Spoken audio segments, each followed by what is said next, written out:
December 24th, 2023.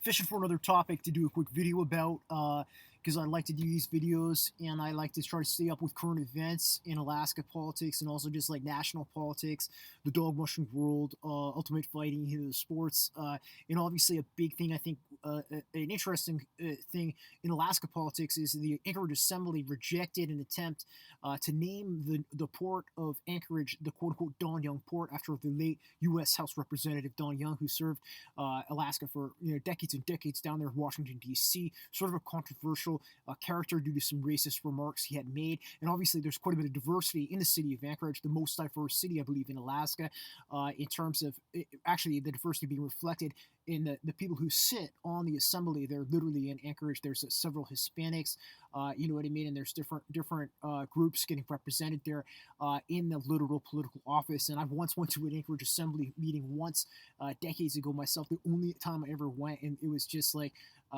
going into a homeless bunch of group. All these people together yelling at each other, you know what I mean? It's really unprofessional. Just people showing up and wanting to yell about shit. So never been back, you know what I mean? But and obviously what's going on with politics is our delegation down there in Washington, D.C. in terms of the national representatives, Lisa Murkowski, Senator Sullivan, as well as U.S. House Representative Mary Peltola, the freshman down there, who took Don Young's position.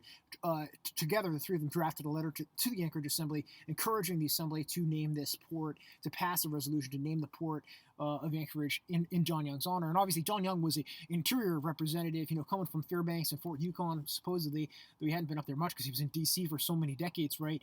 But, and so I kind of wonder, I side with the Anchorage Assembly, though. I don't have much time in this video. I feel like that it's just too soon. Don Young just died. He didn't have much basis in Anchorage, even if he got some federal money with this, Infrastructure Recovery Act or whatever, Inflation Act or whatever you want to call it, to put some more money for that port. It's not really an appropriate thing. And I don't like how the people down there in D.C. are starting to pressure the Anchorage Assembly either. Another problem on that one. So I side with the Anchorage Assembly on rejecting naming that after Don Young.